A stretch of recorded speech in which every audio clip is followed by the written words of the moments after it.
Hello guys, welcome to Redditor's Revenge. Here we post amazing revenge stories daily, and if you want more content like this, please subscribe to the channel and stay tuned with us. Moving on to today's first story. So, this was told to me by my dad over a drink recently. He'd gotten a little drunk and ended up admitting it to me, said it's been too long now and he'd paid the consequences, so there was nothing to come back on him. The only reason I'm posting this. Uncle Mark was my favorite uncle when I was a child. He always invited me around to show me his airsoft gun collection, hide and seek parties with my friends, and even took us to the beach. He would always come with sweets for us and acted like one of us, another child who just wanted to have fun. But then, the day I was meant to be going around because we were going for a ride to this amazing place. My dad was happy and cheerful for the entire day. He was going on about how much he loved the fact his brother wanted to be in his children's life, until he got a call. I was in my room, packing my stuff, when I heard the most blood-curdling scream from my dad. He was screaming and raging. I heard him rip open our front door and slam it back shut with enough force to make the picture next to it fall off the wall. I didn't see my dad for a long while after that, and he never told me why until we had this talk, but that shall be explained at the end. Mom had a lot of money saved up from a minor lotto win, so we were okay. She always smiled and said Daddy is just away for a little while because he was looking after me and my siblings whenever I asked where he was. Uncle Mark didn't come around either during this time, but we did see him in town a couple of times. Funnily enough, he ran away the moment my mom saw me waving at him. 9 months later, Dad came home and I excitedly ran and hugged him. He hugged me right on the back with a good squeeze. We had a party to celebrate his coming home. We had party food and cake and all the usual stuff. I was just happy my dad was home though. A week or so later, Dad sat me down with the other children and explained that Uncle Mark wouldn't be coming around anymore. When asked why, he just said Uncle Mark was a bad person and that if he ever tried to talk to us, we were to ignore him and come find one of them. We all agreed because my dad always knew best after all. One day, a year or so later, 9 at this point, I'm coming out of school to wait for my parents to pick me up. My other siblings were either at secondary school or too young for school, so it was just me. I see Uncle Mark stood there with a big grin. I get nervous when he comes up to me, saying he's here to take me for a ride. I tell him I'm not supposed to talk to him, that he's a bad person like my dad said. Uncle Mark got this scary look on his face for a second, then told me it was all good and his parents had changed their mind and made to take my hand. That's when I saw my dad just appear. My dad punched Uncle Mark right in the face and little old me saw blood fly as Uncle Mark went sprawling. I didn't see much after that except Uncle Mark running away with my dad chasing him.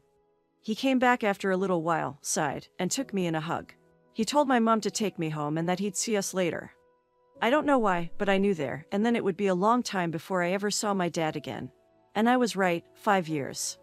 5 years after my dad was gone, my mom eventually admitted to us that he was in prison for protecting us, and we all guessed he'd done something to Uncle Mark, and he had. Turns out Uncle Mark liked kids. He liked them a lot. And that day I was meant to go to his house. My aunt had called my dad and told him she'd found some pictures under her and Mark's bed of children. And she was scared of what to do because Mark was a big man and it was later revealed he abused her. So she was scared to call the police on him, and my dad had gone into a rage and stormed over to his house. He'd smashed in the door to find Uncle Mark screaming at my aunt as she waved the pictures around in hysterics. My dad had beaten Uncle Mark within an inch of his life, Uncle Mark screaming he'd make him pay as the police had arrested my dad. Messed up thing was, by the time my dad had explained why he had done it, Mark managed to get the pictures, burned them, and scared his wife into saying nothing, so there was no evidence.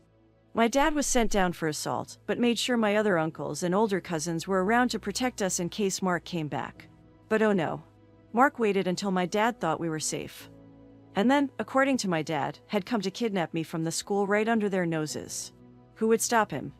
People didn't believe my dad when he explained Mark was a predator. They thought he was just excusing himself for attacking him. After all, the police hadn't found anything and his wife said my dad was a liar, whereas my dad was the big angry guy with a few assaults under his belt already. So all they saw was my nice uncle here to pick me up. He had gotten away from my dad at school. My dad had tripped and it gave him the chance to run. But my dad knew where he would go, knew Uncle Mark would run home to hide and more than likely destroy any evidence he had gotten since destroying the last lot. He also knew the police would be on his tail for the attack on the school, so he didn't have long. The difference was, though, my dad had his car while Uncle Mark was on foot. So, he drove over and demanded to know if my aunt was going to lie again, after what Uncle Mark had just tried to pull. Now, I don't like my aunt much after what she pulled the first time, but I think at that moment she realized what a monster my uncle was. He was willing to do this to her nephew just for pathetic revenge for being called out as a predator. She said she wouldn't stop my dad or save Mark this time. My dad ordered her to get all the evidence she could as he waited for Mark to appear. She came back down with pictures, lots of pictures.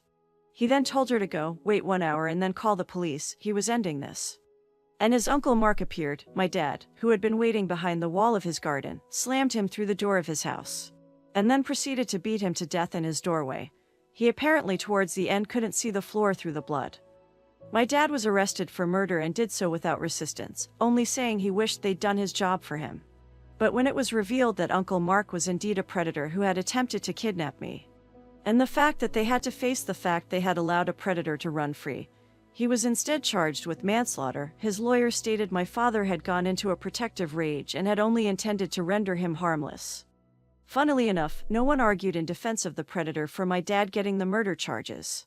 He said he didn't regret it, but that he wished he had done something else purely so that he didn't miss out on so much of my life. I told him I was forever going to be proud of him for that, and that I loved him. I was a bit shocked I wasn't told just what Uncle Mark was for so long. But my dad asked if it would have made it any better to be told as a child what he was, or now as a man who can handle the truth. And he was right. I as a child would not have been able to mentally handle it. I'm barely able to handle it now. Now, here is the end of our first story, and I hope you guys enjoyed the revenge OP's dad took on his monster brother, and saved several innocent lives. So before moving to the next story, you guys can share your thought in the comments section about this story, and what would happen if Mark's wife would have told the truth to police earlier. I love to read your opinion. Also, hit the like button, subscribe to the channel and hit the notification bell to stay tuned with us for more revenge stories. Now, moving on to our second story. Many years ago I got a job with a marketing company during phone deregulation. It was the Wild West and a lot of small long-distance companies sprang up, all trying to get a piece of the pie. Eventually, they all got bought up by the bigger fish, but at the time they were all paying hired gun marketing firms very well to score contracts for them to lock people in.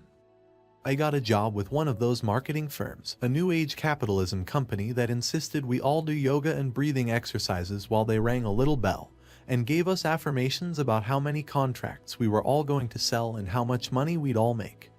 The job was 100% commission, but I was always good at sales, so I looked at the pay scale and noticed that it was exponential, presumably to entice people to work hard with impossible payouts. We were allowed to work as many or as few hours as we wanted, with the payout based on your weekly sales numbers. I decided I would give it a shot for 1 week to see how much I could realistically make, before deciding whether I was willing to put up with the tasteless vegan snacks and mandatory voluntary yoga regime. For the next week, I pushed myself as hard as I could. For 7 straight days, I worked 14+ hours every single day and used every trick and technique I had learned doing sales to score as many contracts as I possibly could. I figured this would tell me my maximum possible income and could decide on that basis whether to stay or not. At the end of the week, I had blown everyone else out of the water. I had not just gotten more contracts than anyone there had ever seen in a week, I had gotten more than any of them had seen in a month. Because of the exponential scale, I realized that I was making ridiculous amounts of money, more than $10,000 a week. They had never expected anyone could hit those kinds of numbers. Coming in the next week, expecting a huge payday, I ended up with about 5% of what I expected. They told me there were problems with a lot of my contracts, and that I would be allowed to fix them and submit them a few at a time over the next several weeks. These problems were things like an apostrophe wasn't quite clear or the dash in someone's phone number was slightly crooked. They were going to screw me. That night I got a phone call from the company's office manager, Frank, who wanted to meet up for a drink. Curious, I agreed. Over beers, Frank told me that the owners of the company were in a panic because I would have bankrupted them. He said they spread out all my contracts on the floor of the office, then they crawled over them, inspecting each one and trying to figure out if I was committing some kind of fraud. When they comprehended that all my contracts were legit, they decided they had no choice but to screw me over. Frank told me he realized at that point that if they would screw me, they'd screw him too, and besides, he was tired of doing yoga. He asked me if I would be interested in going into business with him and going head-to-head with his bosses. I thought it sounded intriguing, but I asked him how he thought we could compete. Frank explained that he had found out they didn't have the contract for our city. They were acting as independent contractors for another company that had the contract to market the service in an entirely different city. They were poaching here because the person who did have the contract wasn't actively using it. We put together a pitch and approached the guy with the real contract, Joe, and told him about the people poaching his turf. We agreed that we'd split with him, we'd take the upfront money for each contract, and he'd get the back-end money down the road. It was a good deal for everyone, so Joe contacted the phone company and had them threaten the poachers with a big lawsuit if they didn't stop. A week later, Frank and I strolled into the offices of our old employer. Most of the furniture was gone, and there was just a table, a couple of filing cabinets, and a file box with the final pay envelopes for everyone. I made a show of counting my money to make sure it was all there, and the two owners, husband and wife, told Frank and me bitterly that they'd had to take cash advances on their credit cards for this money, and asked me if I felt guilty for destroying their lives. I smiled and said nope and left. Our marketing company made us a lot of money over the year until the company got bought up by Sprint, and the gravy train ended. Now, here comes to the end of our second story, and I hope you enjoyed this satisfying revenge. OP took on his greedy a whole boss and kicks him out of his own business. Guys, I want to hear your thought about this story in the comments section, and if you had similar experiences, please share it. I would love to read them. Now, moving to our today's final story, in which OP tells the story about two friends, Steve and John, and how one of them took revenge for the other's misery. Now story. These guys, along with a few others not relevant to this story, were notorious for their yearly trips into the local mountains for fishing and hunting, which is where we got to know them, as my family ran a tourist cabin nearby. The whole area was a protected national park, meaning no roads existed within 30 kilometers.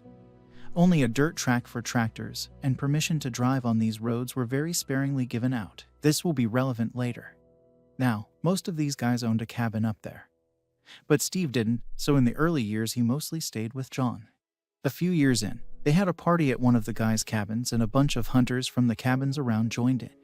Once they got to talking, Steve overheard a guy who was lamenting how he had so little time to fix up his cabin, which was at the moment just an empty shell with a bed and old, rusty oven.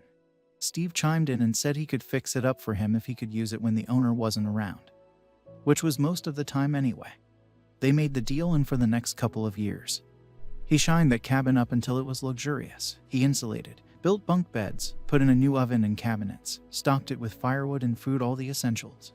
He even made a new chimney, and this was all carried on his back, every piece of material he used. He poured blood, sweat, and lots of money into that place. The owner was getting the value of his cabin tripled for free. After many years, now all in their 60s, Steve started suffering from Alzheimer's disease. He still would hike and fish for a few years, though got lost many times and eventually had to give it up after getting lost and almost freezing to death. In his last summer of using the cabin, he had left it a bit of a mess. Not too surprising in his deteriorating state of mind. Sometime in late summer, John came for a visit at Steve's house. Steve was upset and told him he had gotten an angry phone call from the owner of the cabin, telling him to clean up the mess and to never use the cabin again, in a different language, but something like, "Clean this shit up, then get the hell out." Now, John wasn't a man you'd want to mess with. Is well known as a rowdy drunk with a bad temper, even in his 60s as I remember him from when I was a kid. He was a very imposing man, think Bluto from Popeye IRL. He knew how much that place meant to Steve, having spent every summer for decades there fishing, hunting, and drinking together. He had helped him fix it up and had seen how Steve had thought of this cabin as his paradise. Now, not only couldn't he go back because of his disease, but he was shut out from even the hope of going back. But being the decent man he was, even as devastated as he was, he still was upset that he wasn't at least able to go back and clean out after himself. These were old-fashioned country guys, and he felt he had been negligent in his care of the cabin, even if it didn't deserve the reaction it got. This only made John more furious, so he told Steve, "Don't worry, I'll clean it up for you." So he went to the cabin, ripped down the beds, smashed the oven with a sledgehammer, tore down the cabinets, and shattered every plate, glass, and cup. He pulled down the interior of the walls and ripped out the insulation, ripped up the floorboards, and knocked down the chimney. He then took all the rubble outside and burned it, tossing in the lake anything that didn't burn, like the smashed oven. He then called the owner and said, I've cleaned out all the shit. Now, here is the end of the story. I hope you enjoyed it, and let me know your opinion about this story in the comments section. And what do you think about these old-fashioned country guys and their friendship? So before leaving, please hit the like button and do subscribe to the channel to stay tuned with us for more awesome stories.